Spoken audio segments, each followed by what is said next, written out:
I'm so excited to talk about the topic of today's video because people have been asking me, girl, what you been doing? Like, they've been seeing the growth, and I'm not looking super bulky in the process. So in today's video, I want to discuss with you about how I'm currently doing body recomposition. Women were taught that when we lift weights, we look huge, we get bulky, we start to look like a man, and that has been far from my reality. I've actually built muscle, improved my shape, kept my waist small.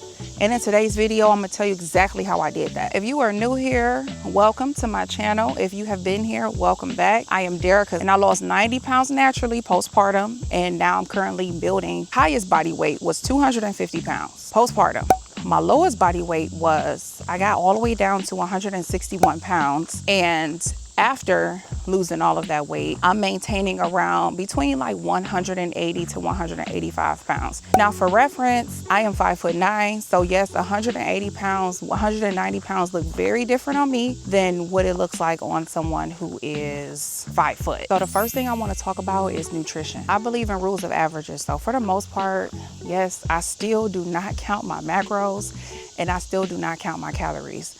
However, if you're someone who's starting out, I would suggest, or I would recommend counting your calories and your macros. I used to years ago. So one of the things that I did was I increased my protein naturally. So before, a meal looked like maybe some salad without any meat, and then I'll eat like one meal with meat, and then that was it. Like I would consume like nuts and stuff, but for the most part, I wouldn't really eat a whole lot of protein. Well, I increased my protein naturally. So what that looks like for me is now I eat protein with every meal. I still don't consume the protein powders, the protein shakes, all of the artificial protein.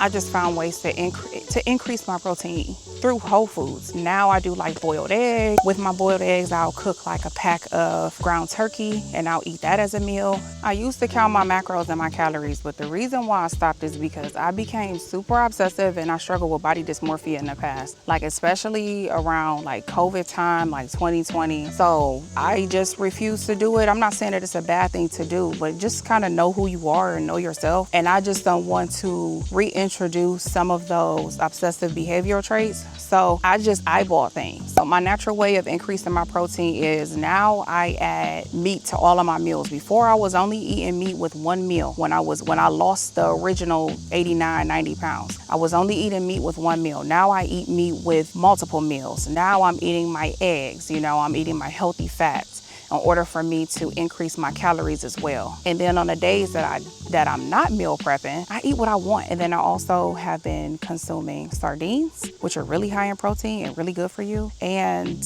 also beef jerky. So like a can of sardines is like 22 grams of protein. And although I'm consuming the sardines, I noticed that like a lot of them do have added in extra ingredients. And because I'm ingredients conscious, I just get the ones that just have sardines and oil in them. And I also started consuming MAP amino acids as a supplement. The suggested amount of protein is around 0.7 grams per pound of your body weight. So an idea, or for reference, like my body pretty much maintained around 175 pounds for a long time. So 175 pounds, I should be eating around 122.5 grams of protein a day. I'm currently walking up a hill, so bear with me if I start getting out of breath.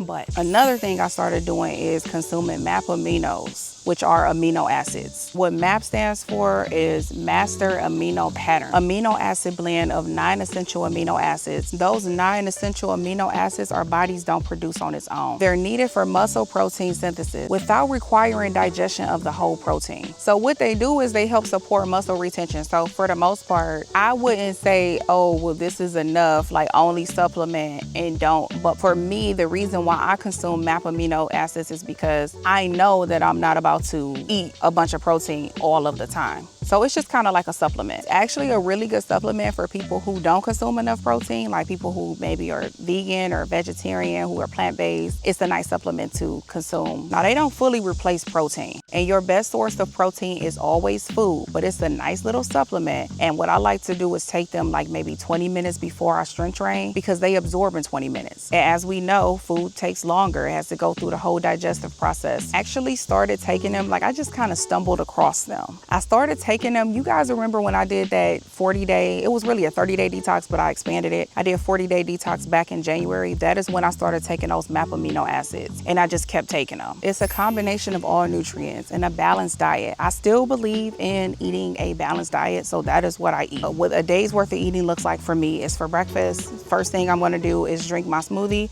and I'm gonna drink my juice, whatever juice it is that I make. And then followed by eating some fruit.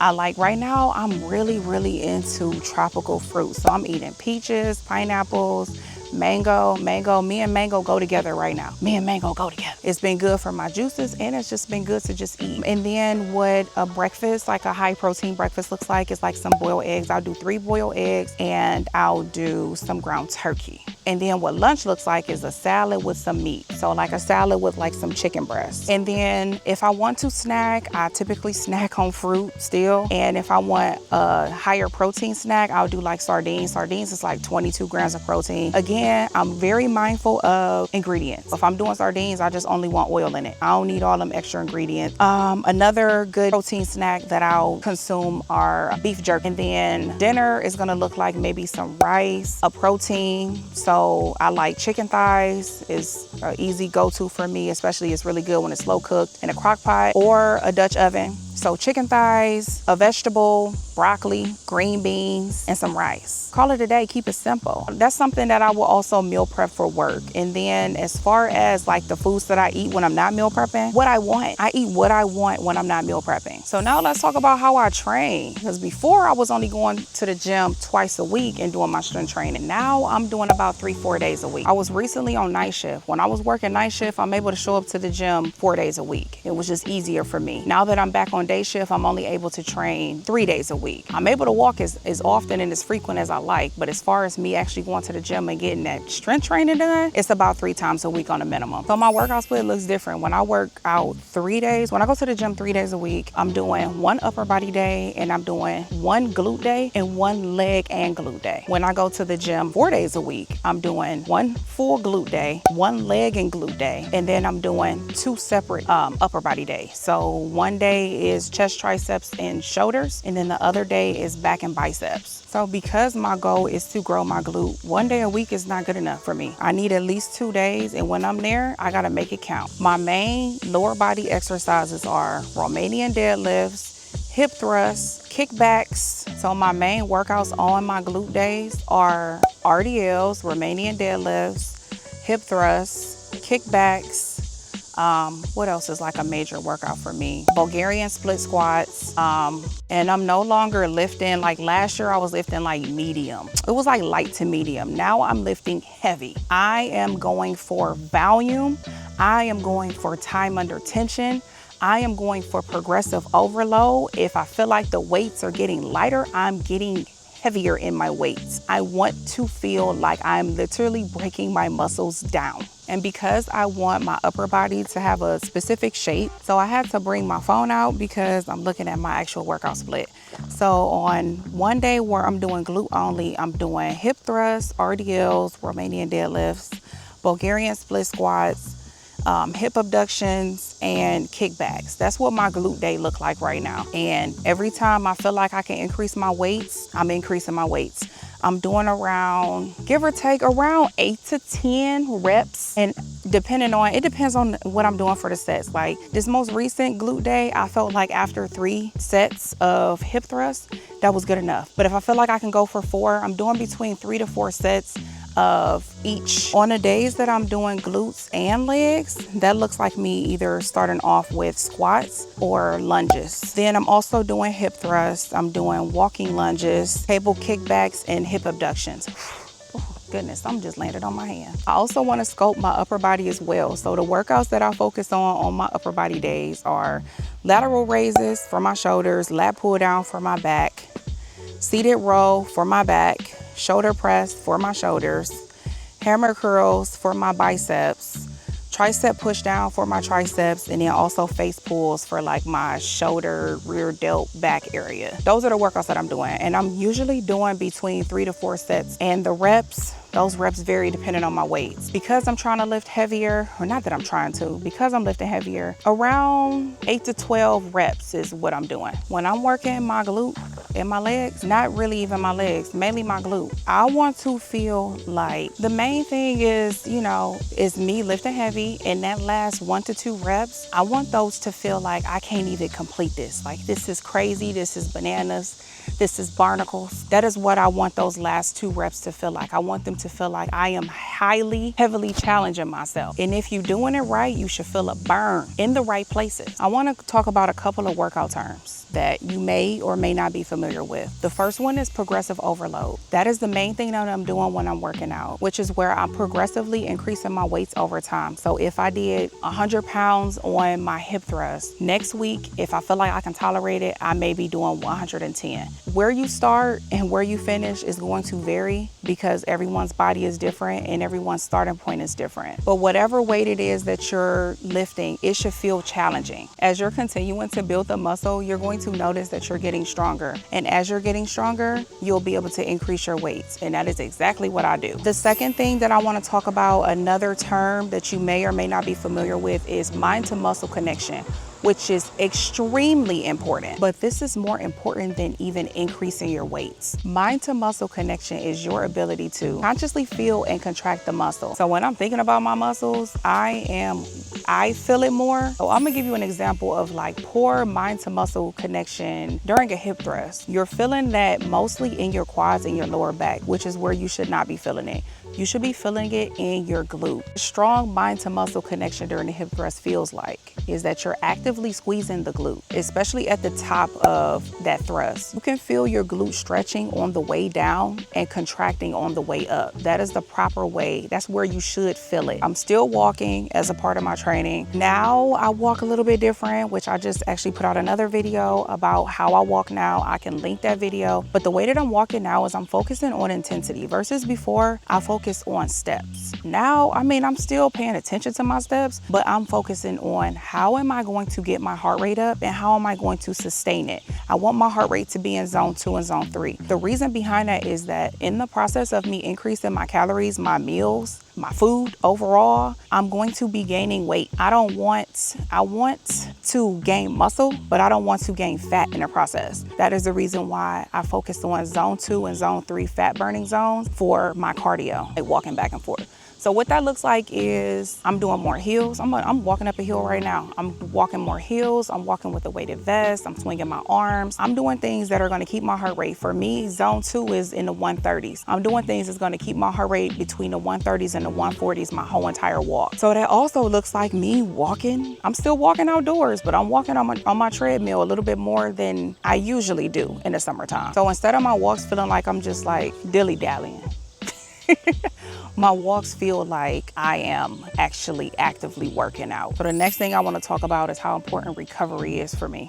Well, recovery period, but how important recovery is because muscles don't heal unless they recover. Like, yeah, it's great that you're eating your protein. Yeah, it's great that you're lifting your weights. Yeah, all of that is great that you're hydrated. But if you're not actually resting and having rest days and giving your muscles time to actually heal, then you're working backwards. So what recovery looks like for me is I'm strength training 3 to 4 days a week right now, 3 days a week. So that means it's 4 days out of the week where I'm not lifting any weights. And honestly, this is where the magic happens. This is where that rebuilding, that building phase, this is where that happens, is when your muscles actually recover. After you break your muscles down from strength training, they have to rebuild. And the only way you can do that is through recovery and nutrition. Sleep, okay? I'm still aiming for 8 hours of sleep every single night. Sometimes I get it, sometimes I don't, but when I don't, all the time I'm aiming for it. And then the last thing I want to talk about is consistency. I'm doing the same thing every single week. Only thing that's changing is that I'm increasing my weight. I'm doing the same exercises every single week. I'm not alternating, trying to trick my body. I'm not doing any of that. Every single day that I'm going to the gym on a leg day or a glute day, I'm always going to hip thrust and I'm always going to do RDLs and I'm always going to do kickbacks because guess what? It's working. For the most part, if you somebody who like me, who have kids and all of that, like I don't really be wanting to think about my meals either when it comes to meal prepping. So I'm meal prepping pretty much like the same meals over and over. This last week I got a little fancy and added some shrimp, but for the most part, I'm meal prepping the same meals. I'm walking the same trails or I'm walking on my treadmill. It's not necessarily like, oh, this is fun. The fun is in me seeing my progress. The fun is in me seeing that what I'm doing is actually working. But the actual process itself, it's the same. It's actually quite redundant, but it works. It's hydration. I'm always hydrated. You guys know I like to do my lime water with some Celtic sea salt. I'm doing my juicing now. I have my smoothies. Like I'm properly hydrated, and I also drink teas. Thing I do want to know is the way that you track body sculpting is different than how you would track weight loss. The main thing you want to track with those is the scale. But the scale, it works very different when you're doing body recomposition because muscle weighs more than fat. So if you're losing fat and gaining muscle at the same time, you're not going to see the scale move. And that messes with a lot of people. And I'm just letting you know that there are other ways to track. You can measure yourself to see if you are sustaining your weight, your fat loss. I also suggest to honestly lose the fat first and then try to build after. Like if I'm already in a place where I feel a little bit bulkier, I feel a little bit bigger than what I usually am, I feel like me trying to build muscle on top of that is going to mess with me mentally. So what I would suggest is to lose the body fat first and then go to a building stage. Another way that you can track yourself is, or track your progress, is taking photos. Take the pictures. You're going to start seeing cuts here and cuts there. You're going to start seeing areas that are smaller than what you usually are. But then you step on the scale and you see that you gained 10 pounds. It's because muscle weighs more than fat. When you're doing body recomposition, only looking at the scale is not going to actually tell you if you're progressing. One thing that I personally like to do is to try my clothes on. Okay, I'm trying them clothes on and I'm seeing how the clothes is looking. Trying on even some of my workout clothes and I'm seeing that my glute is just like, whoa, like this is popping way more than usual. That is going to tell me more than me standing on a scale. And I've gotten questions that people ask me like, should I start strength training? Absolutely. Absolutely. You want to know why? Because the more muscle mass you have, the faster and the better your metabolism is. The more muscle mass you have, the quicker your body actually loses fat. That's why it's a thing for people who might get pregnant or, you know, postpartum. Like when I was pregnant, I gained 65 pounds. Postpartum, I lost way more weight than before because muscle memory is like a thing. Like I know that like I started this channel at like around my lowest weight. However, I've been on a health and fitness journey way before this whole postpartum thing. I saw the biggest change in my body postpartum, but I've been on my health and fitness journey for 13 years. So I've been strength training. And every time I get back to it, it works like a charm. There are so many benefits to strength training outside of just wanting to look good and to have a big booty. It helps with mobility. It helps with, like, it's so many patients that I'll get. Oh yeah, I'm a nurse, by the way. It's so many patients that I'll get that fall. And then as soon as they fall, then it decreases their mobility and then they're no longer as active as they once were. And then their health deteriorates. So, you know, we gonna be those people, but we won't be those people because we know now we started strength training, we're less likely to go through that. And again, the more muscle mass you have, the more fat you burn at rest. Just thinking of the ways of working smarter and not harder. I think that's everything. I think I covered everything. If you have any more questions specifically, if you will want to see like some of the meals that I cook and that I prepare, drop a comment down below. Girl, why I'm not talking? Drop a comment down below and let me know if you want to see any of my actual workout routines. I don't know, if you feel like I missed something. If you have a specific question, let me know and I will follow up with an answer. I think I covered the main things though. Nutrition is like one of the biggest ones. Strength training is another really big one because, you know, you want to keep your nutrition in check so that you're not gaining too much weight, because increasing your calories is going to cause you to gain weight. But we talking about calories in versus calories out. I talked about strength training. I talked about recovery, which is very, very important. Hydration and sleep and rest, and don't work out every day, because why are you working out every day? If I'm talking to you, why are you working out every day? It is not necessary, because we playing a long game. Every time we playing a long game. But I'm gonna see y'all again soon. Hey, hey, hey, hey.